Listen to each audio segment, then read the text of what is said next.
The mansion doors closed behind her with a soft click. The blonde maid thought no one noticed her leaving early again, but someone did.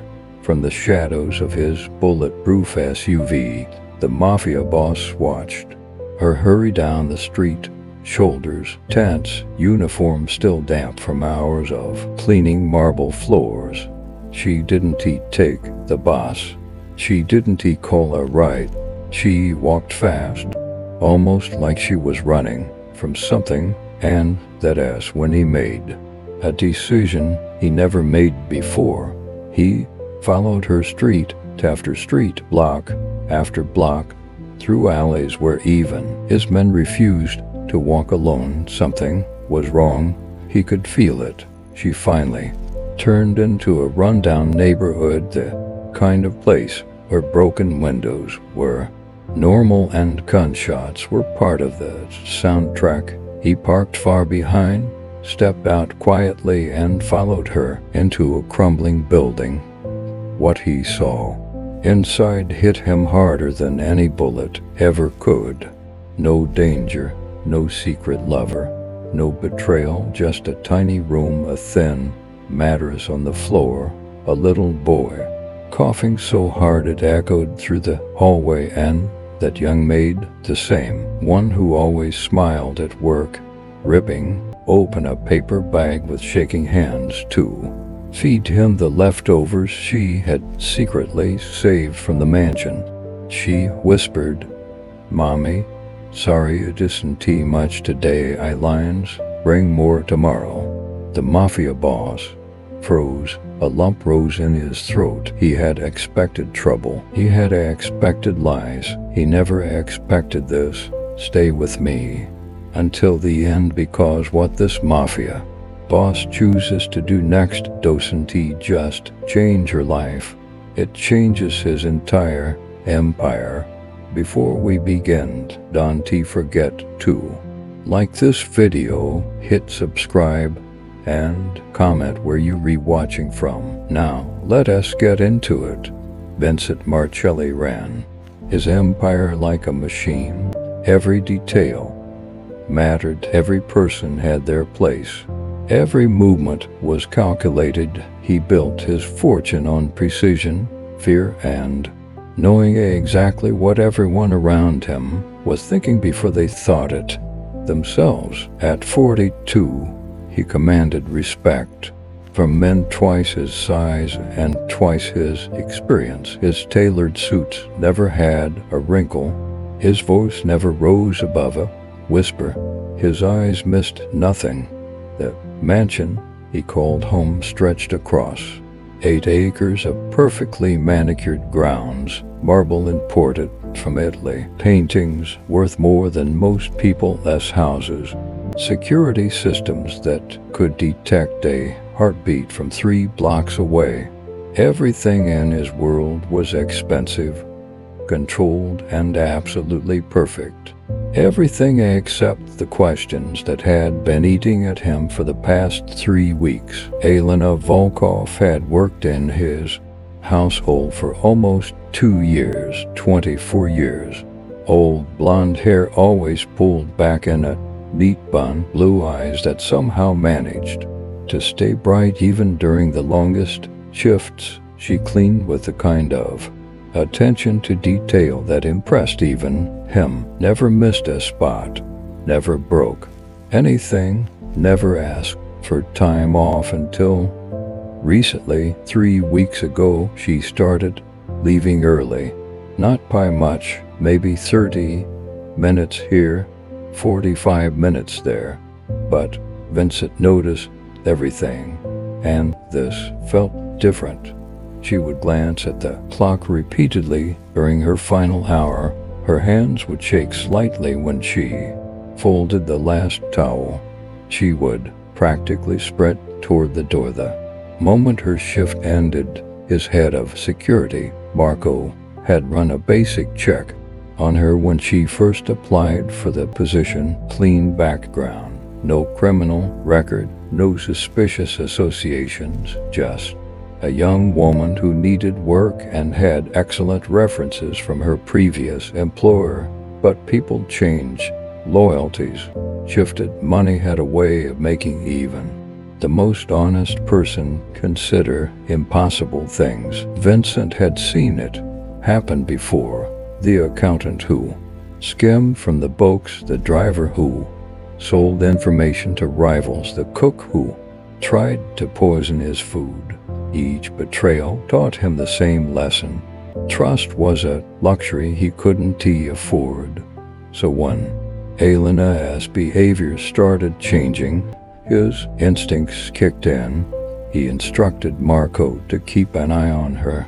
Nothing invasive, just observe, watch for patterns, look for anything unusual. Marco reported back after a week. She leaves on time every day now, boss. Walks to the bus stop, takes the number 7 downtown, gets off at 5th and Morrison. That's where I lose her, 5th and Morrison. Vincent knew the area, mixed neighborhood, not dangerous, but not safe either. Working families trying to make ends meet, small apartments, corner stores with bulletproof glass. Any idea where she goes from there? Could be anywhere within a 6-block radius. You want me to follow her closer? Vincent had considered it, but something held him back. Maybe it was the way she always said good morning with genuine warmth. Maybe it was how she never flinched when his associates came to the house for meetings. Maybe it was that fact that in 2 years she had never once asked him for anything.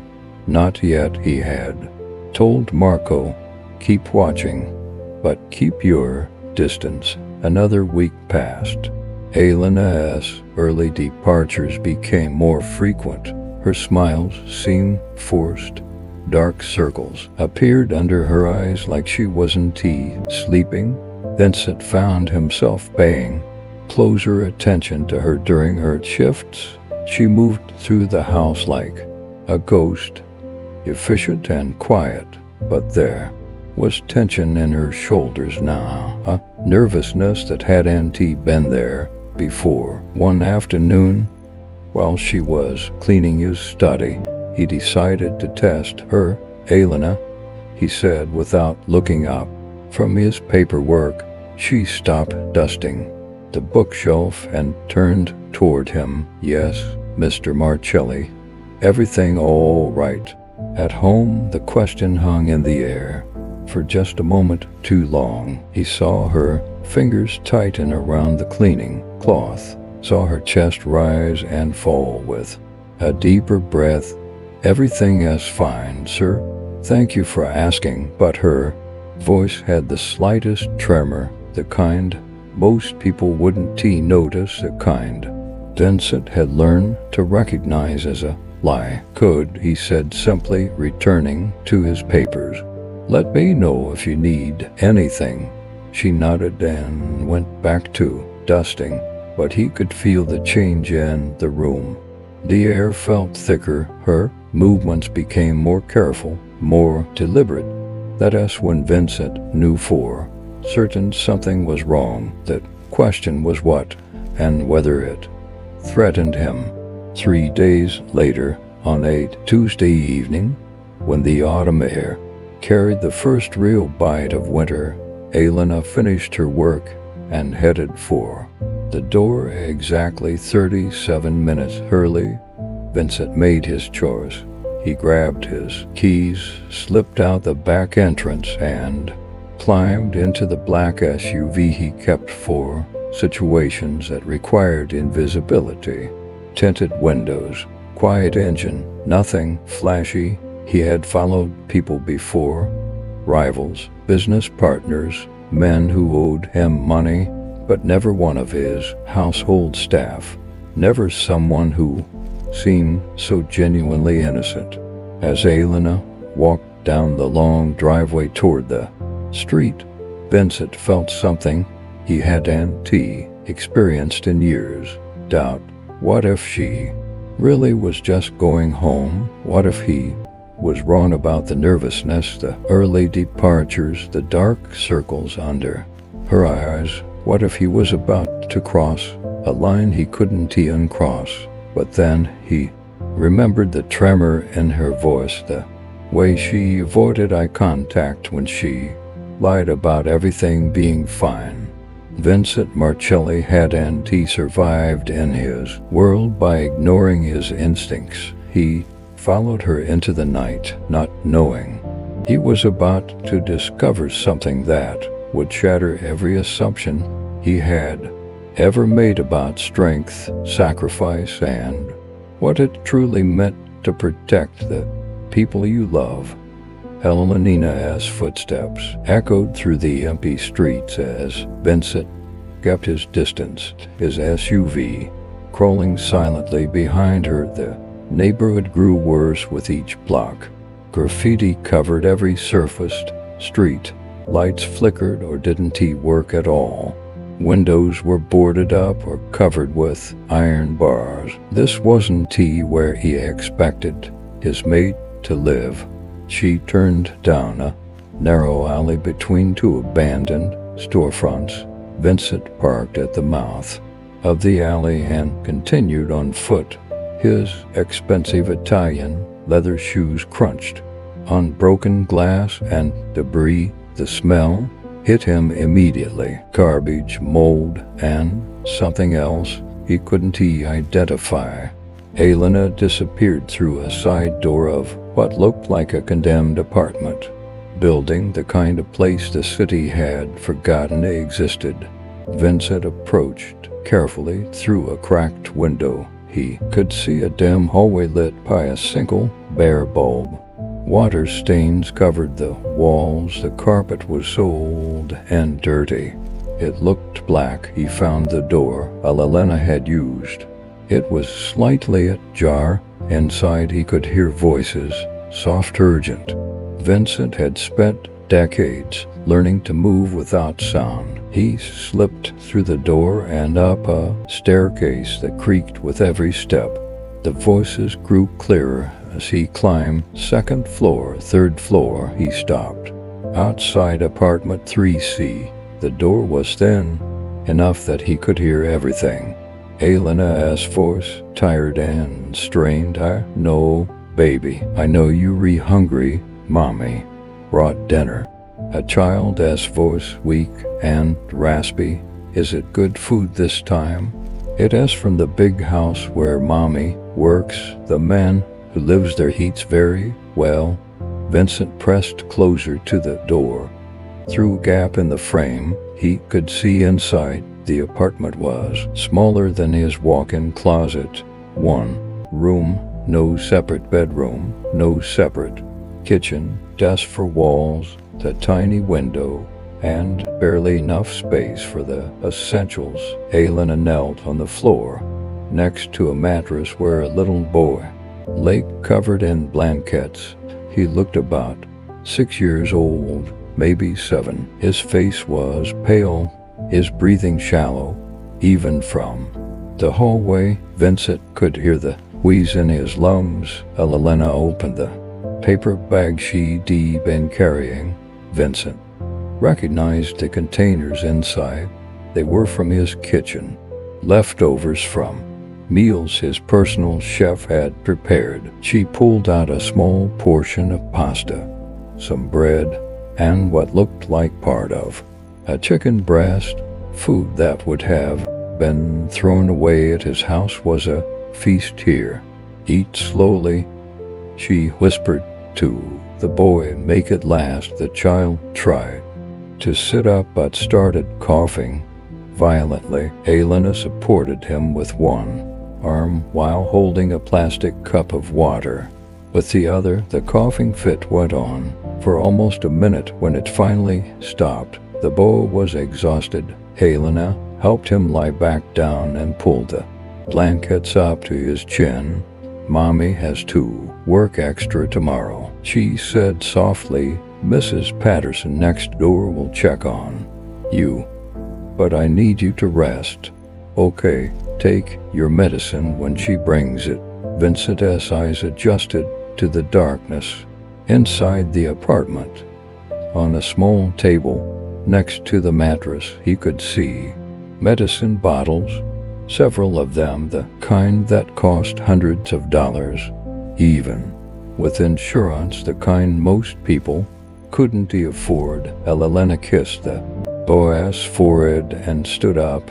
She walked to the tiny window and looked out at the street below.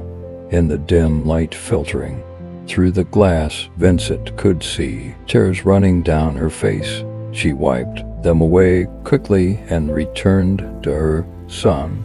"Tell me the story again," the boy whispered. Elena sat on the edge of the mattress and smoothed his hair. "Which story?" "The one about the castle." Vincent watched as Elena's face softened. For the first time since he started following her, she looked peaceful. "Once upon a time," she began, "there was a beautiful castle on a hill.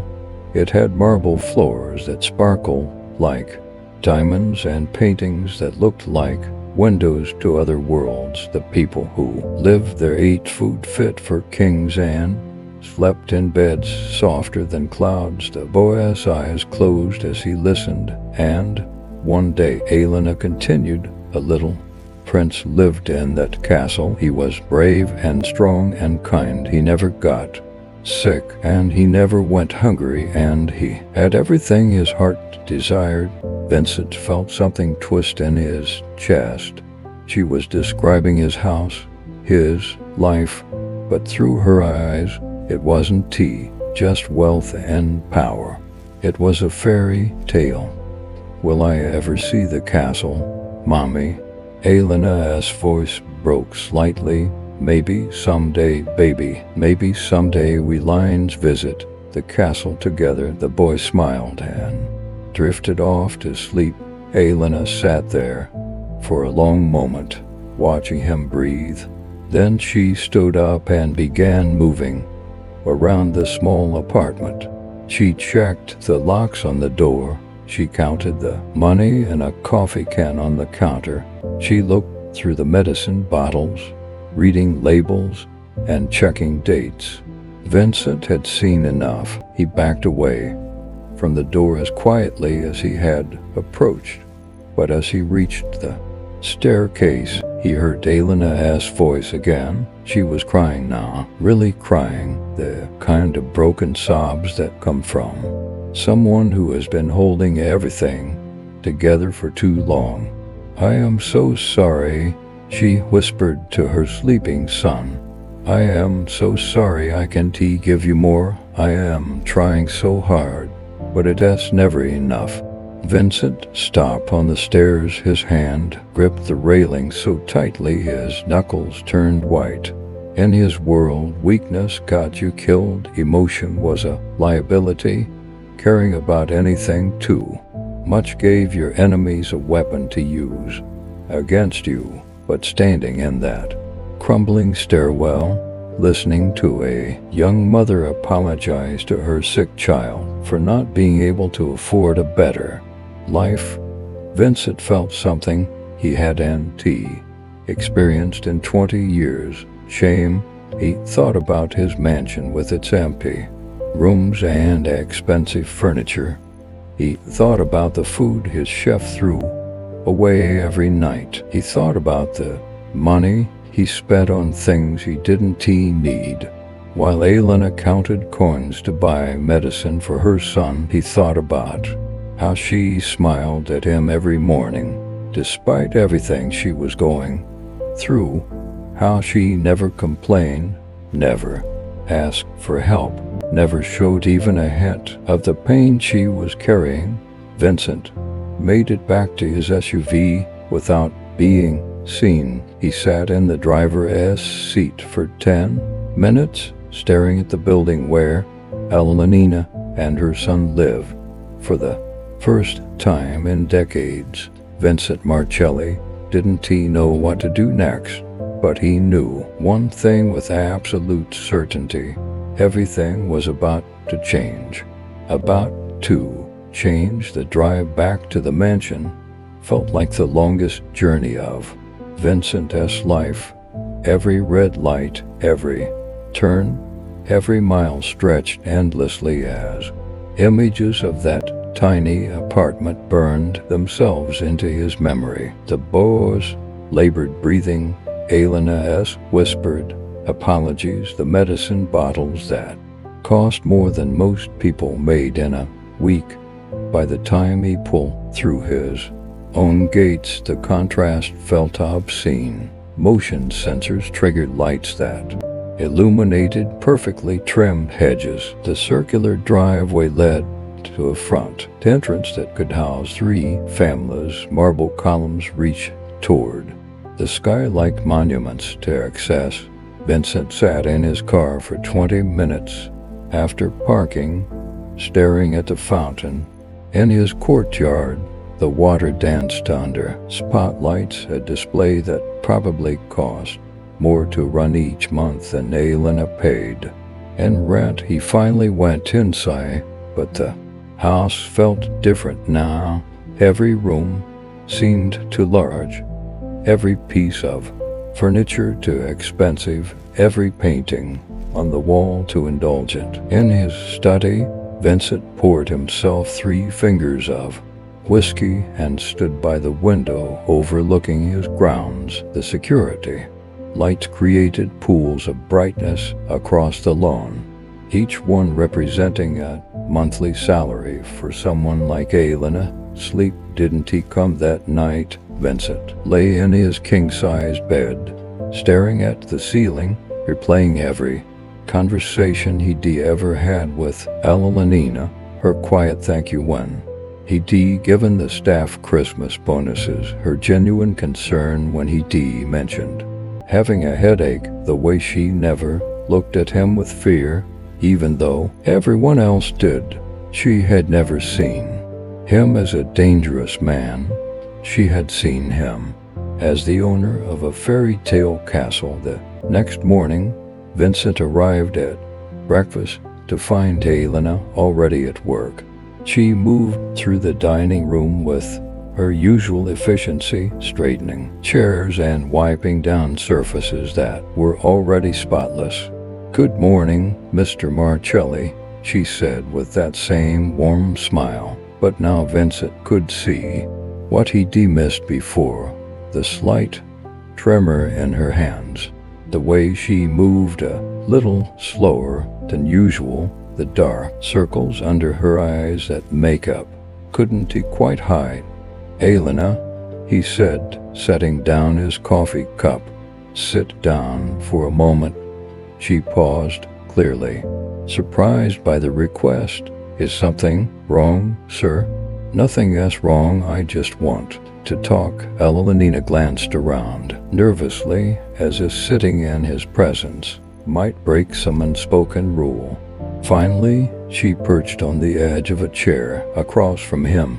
Vincent studied her face up close. He could see the exhaustion she'd been hiding, the stress lines around her eyes, the weight of responsibility that someone her age should never have to carry alone. "How long have you been taking care of your son by yourself?" he asked quietly. The question hit Elena like a physical blow.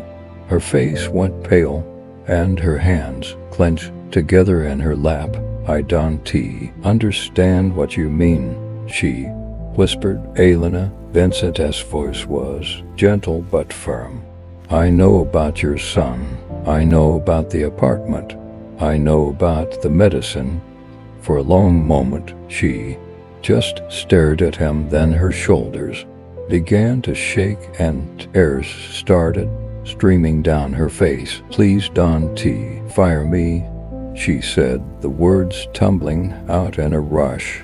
"I know I've been leaving early, but I make up the time.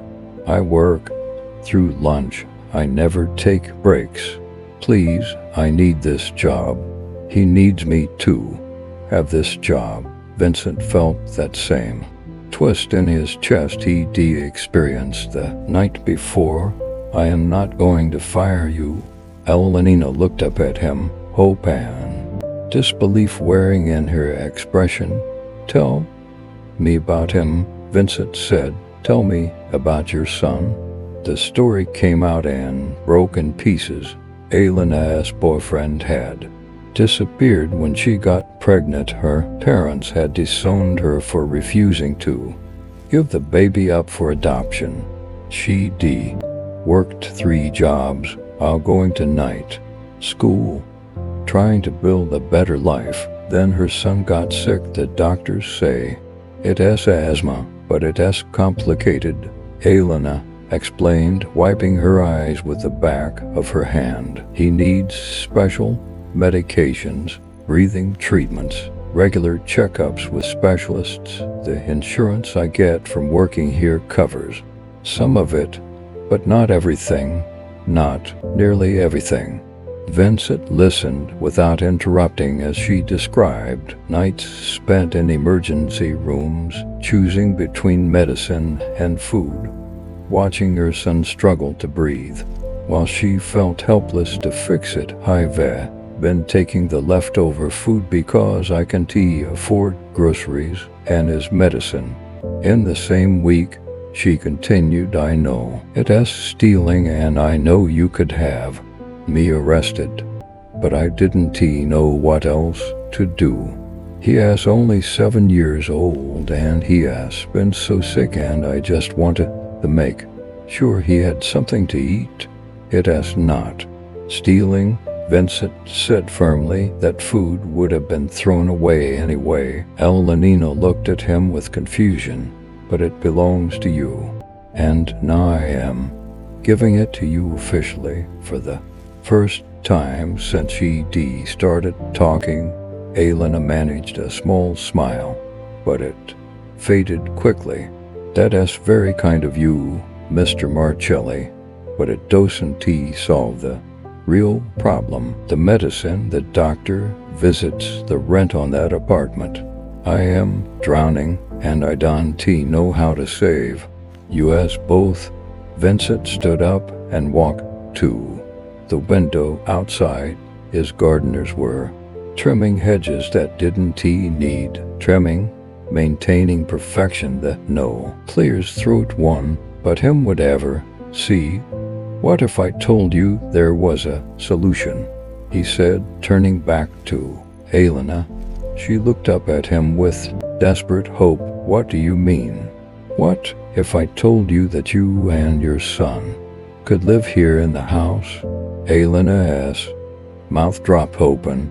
"I don't understand." Vincent had made the decision in that moment, but it felt like something he'd been considering his entire life. There are 12 bedrooms in this house. 11 of them are empty. There is a full medical facility in the basement that I had installed for emergencies. There is a private doctor on call 24 hours a day. Mr. Marcelli, I couldn't possibly. Your son needs specialized care.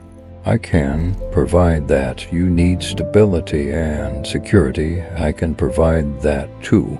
Elena shook her head, tears flowing freely now. "Why would you do this for us? I am nobody. I am just the maid." Vincent walked back to the table and sat down across from her. For the first time in 20 years, he let someone see past the mask he wore every day. "Because you've shown me something I forgot existed," he said quietly. "You've shown me what it looks like to love someone more than yourself, to sacrifice everything for another person without expecting anything in return, to be genuinely good in a world that rewards cruelty." Elena stared at him speechless. "Because in 2 years of working in my house, surrounded by more wealth than most people see in a lifetime, you never asked me for anything. Not once. Not even when your child was sick and you were desperate." Vincent paused, his voice growing softer. "Because you look at this place and see a fairy tale castle not the fortress of a dangerous man, because you've treated me with kindness when everyone else treats me with fear, because you've made me remember that there is more to life than power and control, and always watching your back. Elena was crying openly now, but they weren't tears of sadness anymore. I can accept charity, she whispered. It is not charity, it is family. The word hung in the air between them. Vincent realized it was the first time he'd used that word to describe anything other than his criminal organization in over a decade. Bring your son here today, Vincent continued. Let my doctor examine him. Let him sleep in a real bed tonight. Let him eat a proper meal. Let him be a child instead of a patient. Elena covered her face with her hands, overwhelmed by the magnitude of what he was offering. I don't know what to say. Say yes, she looked up at him through her tears. Yes, Vincent smiled, and it was the first genuine smile he'd worn in years. Neither of them knew it yet, but that single word would transform everything. The house that had been a fortress would become a home. The man who had built his life on fear would learn to build it on love, and a little boy who had only known struggle would discover what it felt like to be truly safe.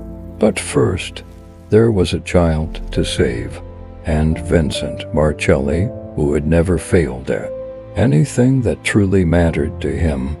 Wasn't he about to start now?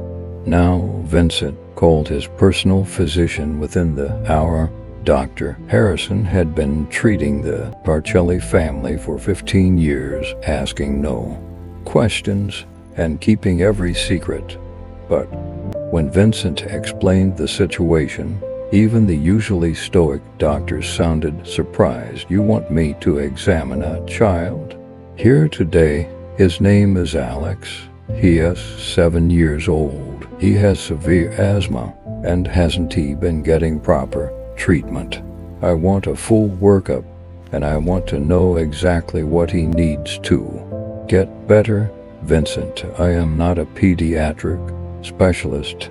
If this child is as sick as you describe, he needs someone with more expertise, and then bring someone with expertise. Bring whoever you need to. Bring money is no object. Dr. Harrison paused. In all their years together, Vincent had never shown interest in helping anyone outside his immediate circle. Is this child related to you somehow? Vincent looked across the room at Elena, who was still sitting at his dining table, staring at her hands in disbelief. He will be.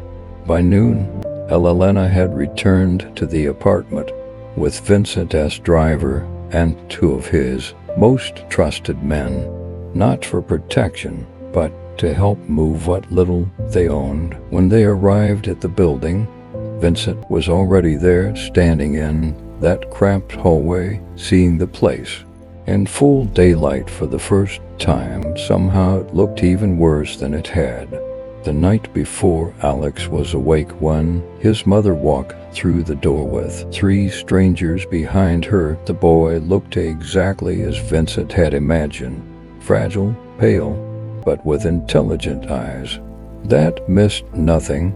Mommy, Alex's voice was barely a whisper. Who are these people?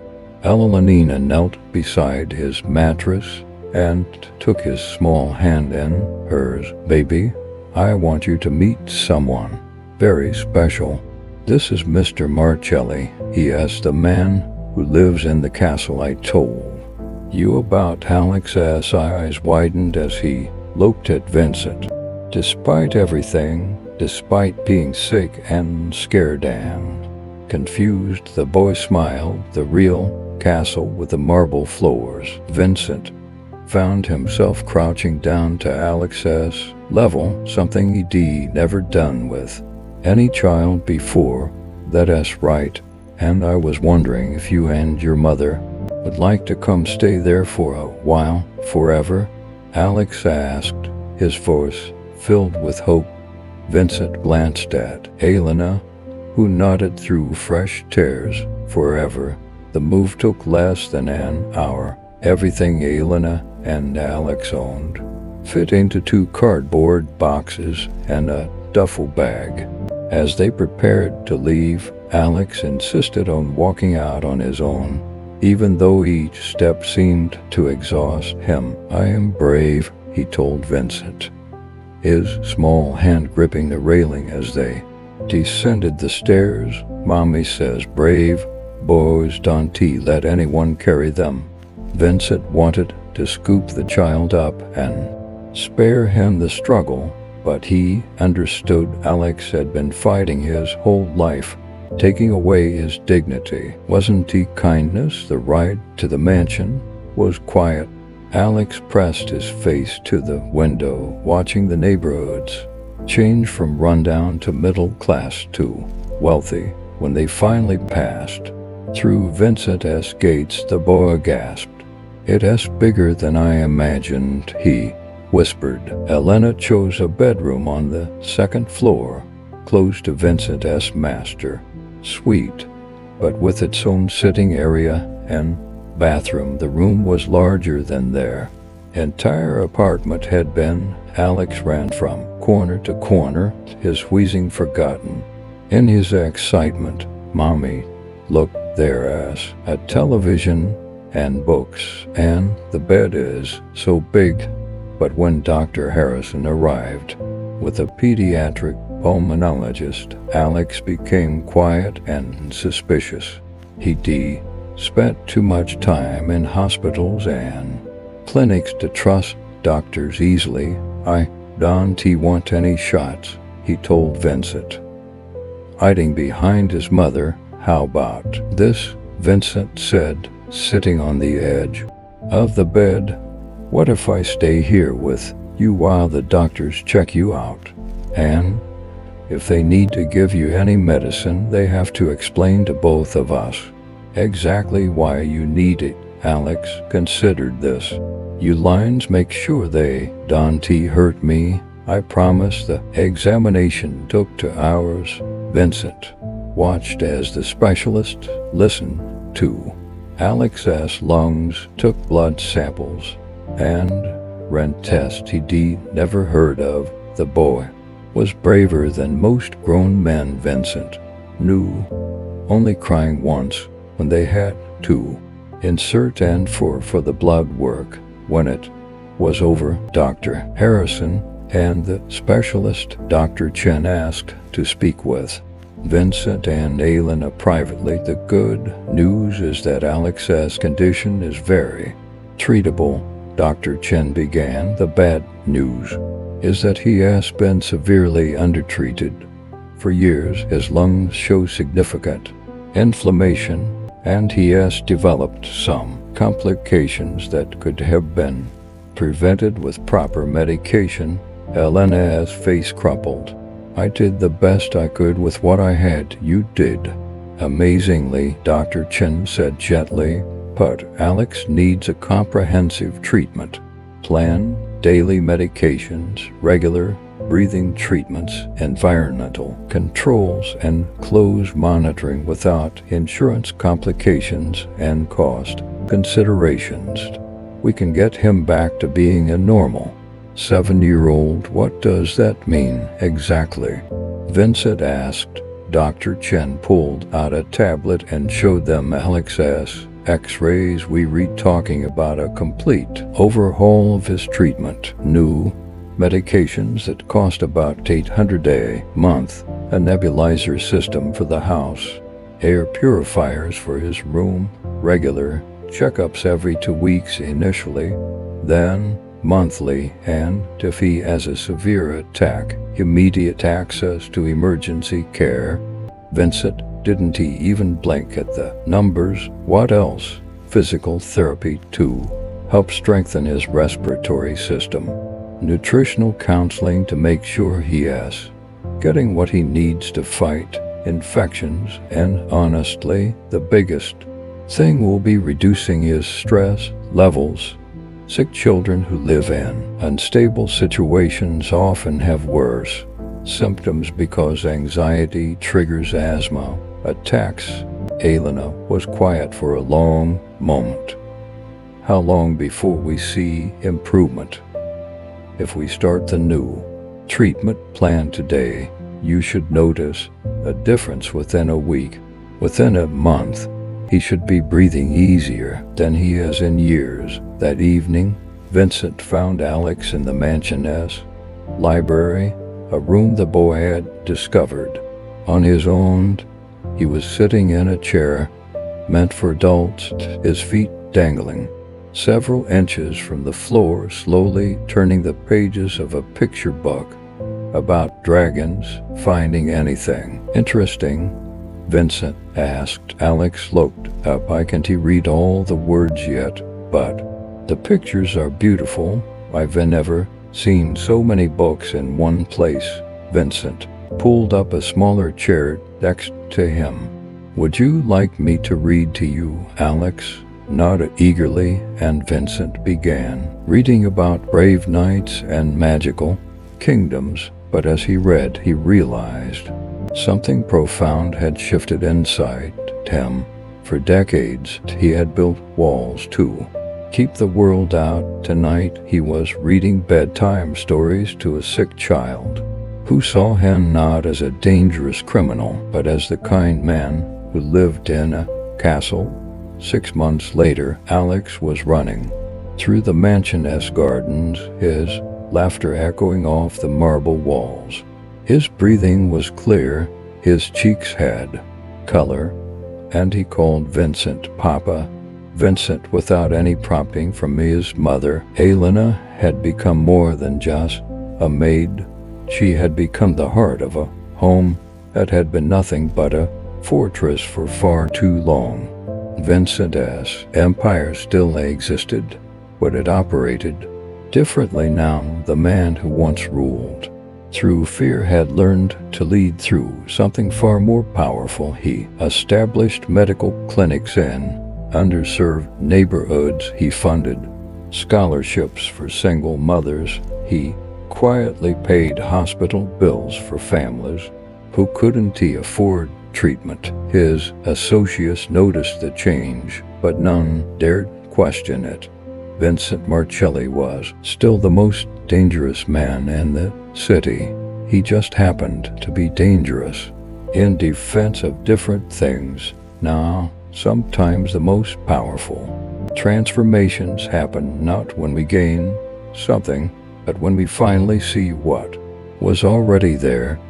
Vincent thought he was following a thief that night. Instead, he discovered that the greatest treasures aren't kept in safes or hidden in secret accounts. They refound in the quiet courage of a mother who would do anything for her child, in the trust of a little boy who believes in fairy tales, in the realization that a house only becomes a home when it shelters the people who matter most. The mansion doors still close each evening, but now they close on a family and Vincent Marcelli, who spent his life taking from the world, finally learned the joy of giving.